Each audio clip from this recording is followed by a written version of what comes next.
하나님의 말씀에 또 도전받고 또 귀 기울이고 위로받고 또 하나님 안에서 신앙의 성장이 있는 그런 저녁 말씀 시간 되기를 간절히 소망합니다.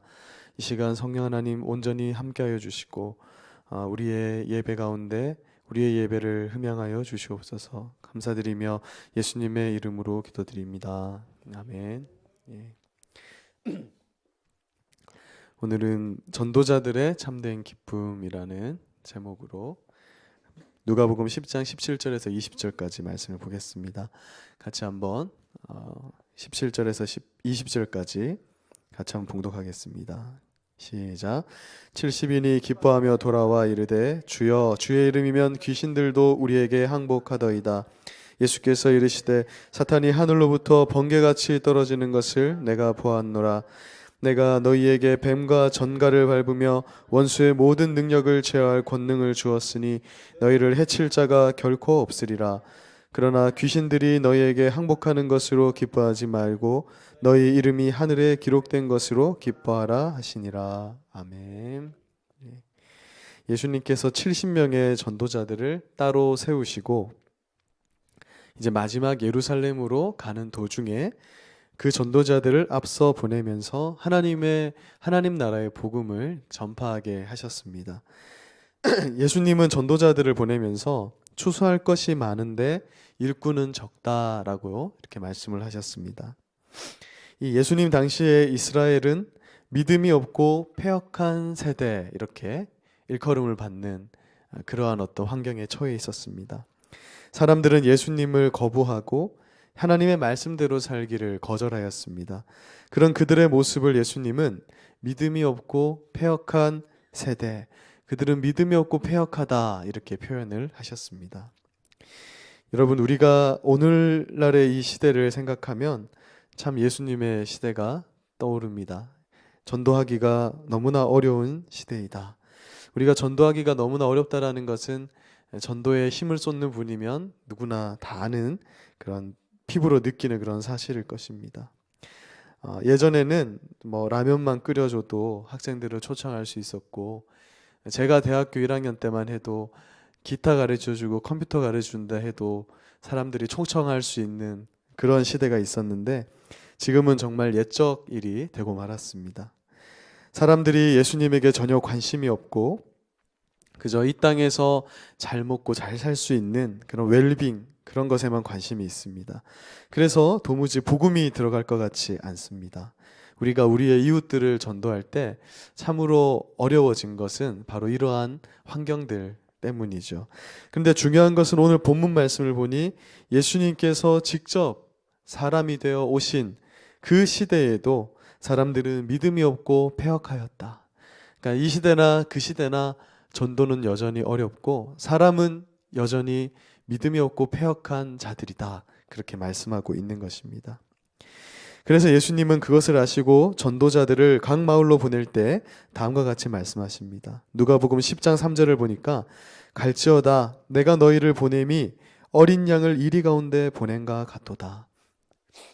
믿음이 없고 패역한 사람들이 이 하나님 나라의 복음을 기쁨으로 받아들이지 않는데 그들에게 이 전도자를 보내려고 하니까 전도자들은 양과 같고 이 양들을 늑대 가운데 이리 가운데 보내는 것처럼 걱정이 된다.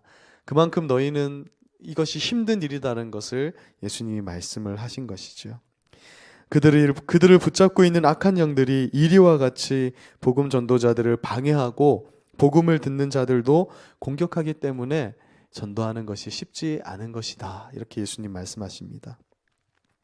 그러나 한편으로 예수님은 전도자들을 보내시면서 너희가 전대, 지갑을 따로 챙기지 말고 배낭이나 신발도 가지지 말라 그렇게 명령하셨습니다. 그러니까 이렇게 명령하신 이유는 전도하여서 한 생명을 살리는 것은 하나님께 달린 일이기 때문에 전도할 때 일어날 모든 일들에 대해서 하나님께 맡기고 담대히 전도하라라는 그런 예수님의 메시지가 함께 담겨 있는 것이죠.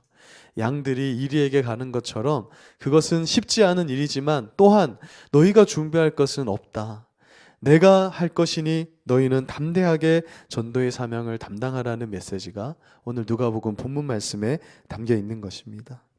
그래서 우리가 전도하는 것이 절대 쉽지 않지만 전도하는 가운데 우리와 함께 하시는 예수님을 믿고 담대하게 나아갈 필요가 있는 것입니다.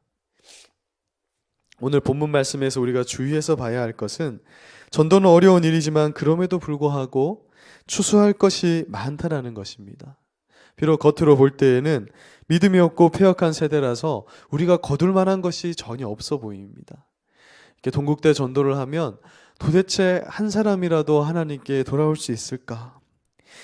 인간의 눈으로 볼 때에는 도무지 추수할 것이 없어 보이는데 하나님 눈으로 볼 때에는 패역하고 악한 세대야말로 추수할 것이 많은 세대다. 만약에 이 동네에 하나님을 믿는 우리가 만약에 이곳에 100명이 사는데 90명이 하나님을 믿는다면 추수할 것이 없는 곳인데 90명이 다 예수님을 믿지 않기 때문에 오히려 추수할 것은 많은 것이다. 그런데 오히려 하나님께 돌이킬 수 있는 그 전도자들이 부족하다. 추수할 것은 많은데 일꾼이 부족하니 너희는 하나님께 일꾼을 달라고 기도해야 된다. 이런 메시지를 우리에게 주고 계신 것입니다. 그러니까 시대가 어려울수록 하나님을 필요로 하는 사람들은 더 많고 정작 하나님의 이끌리심을 받아서 그들을 인도할 전도자들은 부족하다. 그래서 하나님은 그러한 전도자를 찾으신다고 말씀하고 있는 것입니다. 여러분, 우리 삶의 목적이 무엇이 되어야 할까? 예수님을 믿는 사람들은 진짜 삶의 목적이 무엇이 되어야 할까? 우리가 직장을 가지고 결혼을 하고 그렇게 살아가는데 왜 그렇게 우리는 살아가는 것일까? 어제 부목사님도 말씀을 이렇게 잠깐 하셨는데 예수님 믿을 때 가장 신앙 좋을 때 하나님 데려가시면 좋을 것 같은데 왜 이 땅에 우리를 남겨두시는가? 그것을 우리가 생각해 볼 때 우리의 사명, 우리가 이 땅에서 살아가는 이유는 단 한 가지인 것을 우리는 발견하게 됩니다. 그것은 하나님의 복음을 전하는 것, 우리를 통해서 하나님의 구원 역사를 이루어가는 것, 나를 통해서 하나님이 선택하신 그 한 사람을 하나님께로 인도하기 때문에 그것 때문에 하나님 우리를 이 땅에 두신다라는 것을 우리는 확인하게 되는 것이죠. 우리가 이 땅에서 열심히 살아야 합니다. 그런데 열심히 살아야 하는 이유는 궁극적으로 하나님의 복음이 우리를 통해서 전해져야 되기 때문에 그렇습니다. 하나님을 믿고 하나님께 기도하며 하나님을 의지하면서 살아가는 건 쉬운 것이 아닌데 그렇게 우리가 살아갈 때 세상은 우리를 보고 하나님을 발견하게 되는 것이다. 그래서 신자의 모든 삶은 꼭 교회에서의 활동이 아니라 직장에서의 활동이나 이웃을 만나는 활동이나 그 모든 것은 결국은 하나님을 나타내는 삶이라는 것을 말해주고 있습니다. 하나님께서 이스라엘 백성을 선택하신 것도 주변에 있는 나라들이 하나님을 잘 섬기고 이스라엘 백성들이 하나님을 잘 섬기니까 이렇게 복을 받더라. 우리도 저 이스라엘을 보고 하나님을 섬기자, 이런 목적으로 하나님 이스라엘을 선택하셨는데 이스라엘은 그 일을 하지 못했었죠. 우리에게 지금 달려있는 것, 하나님께서 우리에게 달란트도 주시고 재능도 주시고 물질도 주시고 우리에게 그 재능을 가지고 직업을 가지고 살아가게 하시면서 우리에게 원하시는 것은 우리를 통해 하나님의 나라가 전파되게 하시는 것, 그것이 그리스도인들이 이 땅을 살아가는 목적인 것입니다. 예수님께서 예수님의 제자들을 다 아시잖아요. 어부이고 별 볼 일 없는 사람들입니다. 이 70인 세운 사람들도 그렇게 유능한 자들은 별로 없었을 것입니다. 예수님께서 이런 미흡한 70명의 제자들을 전도지에 보내면서 얼마나 걱정스러웠을까. 그러니까 우리 인간의 생각은 그럴 것입니다. 그들의 모습만을 볼 때는 전도될 리가 만무하다.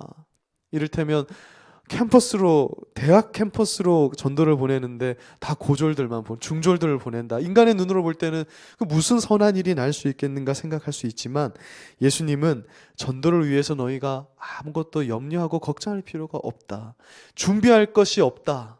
하나님을 의지하면서 사람의 지혜와 능력이 아니라 성령의 지혜와 능력을 가지고 전도하는 것이다. 그렇게 말씀을 하셨습니다. 그래서 우리에게 희망이 있는 것입니다. 지금 우리의 모습도 전혀 하나님의 나라를 전파할 거룩한 능력이 보이지 않습니다. 그러나 하나님께서 우리에게 힘과 능력을 공급해 주신다라고 오늘 말씀을 통해 약속하고 있습니다. 우리가 만약 복음을 전파하고자 하는 마음가짐만 있다면 그리고 복음 전파의 사명을 목적으로 삼고 우리가 살아가면 우리의 삶 자체가 한 영혼을 하나님께로 돌이키는 능력이 되고 권세가 되어 주실 것이라고 오늘 예수님은 약속하고 있는 것입니다. 한 영혼을 지옥의 형벌에서 구원하는 것이 얼마나 값진가. 우리가 근래에 정말 우리말로 그냥 막차 타신 분들, 마지막에 영접하신 분들을 보면서 참 마음에 저도 감격이 있었습니다. 그분들이 어떻게 예수님을 마지막에라도 믿을 수 있었느냐면 그 가족들이, 그리고 그 주변인들이 하나님을 믿었기 때문에, 예수님의 약속에 주님을 믿으면 그 가족이 구원을 얻을 것이라는 그 하나님의 말씀이 참 감격스럽게 다가오더라고요. 우리가 온전한 모습으로 살아갈 때, 그리스도인으로서 본이 되는 모습, 아름다운 모습, 선한 행실로 살아갈 때 그들이 마지막으로 붙잡는 게 바로 하나님이라는 거죠. 그들이 목격했고 그들이 우리를 통해서 증거로 받은 것이 그 아름다운 삶이기 때문에 그들이 하나님을 붙잡을 수 있는 것이구나. 그래서 그리스도인들의 삶은 너무나 아름다운 것이고 하나님은 그 삶을 통해서 한 영혼을 구원하시는데 그것은 정말 너무나 우리에게 값진 일이고 아름다운 일이라는 것입니다. 우리가 물에 빠진 한 사람을 구출했다고 생각해 보십시오.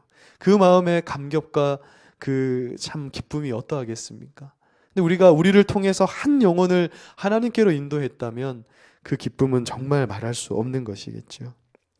본문의 70명의 제자들도 예수님의 명령대로 복음을 전한 후에 큰 기쁨이 있었다라고 그렇게 말합니다. 그들이 복음을 전할 때 참으로 기쁘고 감격스러운 일을 경험했기 때문에 그런 것입니다. 제자들이 경험한 일들 속에서 우리가 전도해야 되는 그 이유가 담겨 있는데요.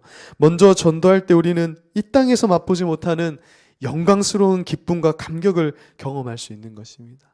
그러니까 한 영혼을, 우리가 만약 죽어가는 불타고 있는 아파트에 들어가서 한 영혼을 구해냈다, 떨어진 아이를 받아내서 그 아이를 살려냈다 하면 그 감격이 있는 것처럼 우리가 이 전도의 일을 멈출 수 없는 것은 죽어가는 한 사람을 살려내는 그 기쁨이 엄청난 것이기 때문에 그렇습니다. 오늘 그래서 이 70인의 전도자들도 예수님께 와서 막 자랑을 합니다. 병든 자들이 나았습니다. 우리의 복음 전파에 한 사람이 구원을 얻었습니다. 그 기쁨이 놀랍다라는 것입니다. 이것이 우리가 이 땅에서 전도해야 되는 이유, 세상이 줄 수 없는 기쁨을 맛볼 수 있기 때문에, 또한 예수님의 이름과 놀라운 능력의 권위를 전도를 통해서 확인할 수 있기 때문입니다. 우리가 사실 신앙생활 하면서 하나님의 능력을 잘 경험하는 것은 쉬운 일은 아니죠. 그러나 전도할 때에는 예수님의 그 권능이, 성령의 능력이 우리에게 아주 피부로 와닿는다. 예수님의 표현대로라면 사단이 하늘에서 떨어지는 것을 우리가 볼 수 있는, 그러니까 하나님의 그 능력을, 하나님의 살아계심을 경험할 수 있는 것, 우리의 신앙이 유지될 수 있는 것, 거룩하게 유지될 수 있는 것이 전도의 비밀이다. 전도는 우리에게 너무나 귀한 것이라고 그렇게 말씀하고 있는 것입니다. 악한 영들이 사람들의 영혼을 사로잡아서 지배하여 그 영혼을 더럽히고 부패하게 할 때 그들을 흉악하게 하지만, 복음이 들어갈 때 그들이 변화되게 되는 것입니다. 거라사 광인도, 죄가 많았던 여인도, 세리 마태도, 물고기를 잡던 베드로도 그 복음 앞에 꼬꾸라지고 하나님께로 나오게 되는 것, 그것이 바로 복음의 능력이고 전도의 능력입니다. 그래서 전도는 우리 신앙을 이렇게 더욱 강하게 하고, 전도를 통해서 우리는 예수님을 닮아가게 됩니다. 한 영혼을 구하려고 하다 보니 기도도 하게 되고, 또 말씀대로 살려고 이렇게 힘쓰다 보니 다른 사람들로부터 인정받고 구별되어서 또한 거룩하게 살아가게 됩니다. 그래서 전도하는 삶을 살도록 오늘도 예수님은 우리에게 도전하고 있다. 물론 그것은 양들이 이리대로 가는 것처럼 쉬운 일은 아니지만, 예수님은 그 일을 통해서 당신의 능력을 보여주시고 또 놀라운 하나님의 구원 역사를 이루어 가신다라고 말씀하고 있습니다.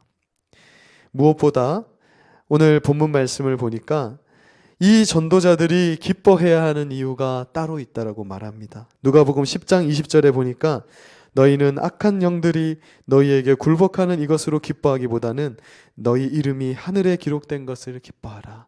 만약 우리의 삶을 통해서, 우리의 전도함을 통해서 한 영혼이 전도되는 일이 일어난다면 그것은 너희의 이름이 하늘에 기록된 증거가 된다라고 말씀하시거든요. 그래서 그것으로 우리는 기뻐해야 된다라는 것입니다. 전도는 하나님 나라의 백성임을 증명하는 그러한 삶의 증거다, 그렇게 말씀합니다. 마태복음 12장 28절에서도 내가 하나님의 성령을 힘입어 귀신을 쫓아내는 것이면 하나님의 나라가 이미 너희에게 임하였다, 그렇게 말씀하고 있습니다. 말씀을 마무리하겠습니다. 오늘은 특별히 전도에 대한 말씀을 준비하게 되었습니다. 우리가 정말 무엇이 의미가 있는가, 우리의 삶이 생각할 때 이번 두 번의 이렇게 연차적인 장례식을 보면서 정말 한 영혼을 하나님께로 돌이키는 그것은 진짜 의미 있는 것이구나. 크리스찬에게 이것보다 값진 것은 없다. 우리가 하나님 앞에 서서 결산을 받을 때 뭐 이 땅에서 좋은 차 타고, 이 땅에서 좋은 집, 이 땅에서 좋은 친구들 사귄 거 아마 전혀 고려가 되지 않을 것 같아요. 단 한 가지가 고려되는데, 한 영혼을 하나님께로 돌이킨 자, 그들에게는 상급이 있는데 그 상급은 저 하늘의 별이 영원히 빛나는 것과 같은 그러한 영광스러운 상급이 있을 것이라고 우리에게 약속하고 있습니다. 누가복음 10장 23절에서 너희 보는 것을 보는 자들은 복이 있다라고 했습니다.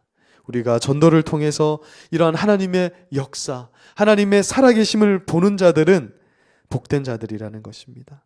세상에서 아무리 잘나고 아무리 뛰어나고 아무리 부하다 해도 이 하나님의 구원 역사를 보는 눈이 없고 그러한 경험이 없는 자들은 실질적으로는 복이 없는 자들이다. 진짜 복 있는 자들이 바로 우리 경주 선교교회에 전도에 힘쓰는 우리 성도님들이라는 그런 말씀을 오늘 전해주고 계십니다. 오늘 이 말씀을 기억하면서 추수감사절도 다가오는데요. 전도라는 것은 물론 우리가 복음 전도지를 들고 밖에 나가서 하는 것도 전도지만, 진짜 우리의 사업터에서나 또 우리의 친구들에게나 우리 가정에서 우리가 삶으로 하나님을 나타내서 그들이 정말 예수 그리스도로 녹아서 하나님을 믿게 되는 것, 그들이 정말 어려울 때 아무것도 붙잡을 수 없을 때 하나님을 붙잡게 되는 것, 사실은 그렇게 살아내는 삶의 예배가 더 진정한 그리스도인의 전도의 모습입니다.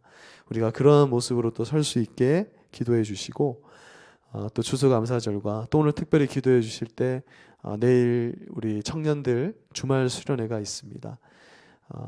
정말 이 청년들이 젊은 시절에 하나님을 붙잡고 내일 또 변화의 역사, 우리가 준비하는 것은 너무나 미약하지만 하나님께서 정말 놀라운 역사로 그들의 인생에 정말 변환점을 마련해 주실 수 있도록 함께 기도해 주시면 감사하겠습니다. 제가 기도하고 같이 기도하겠습니다.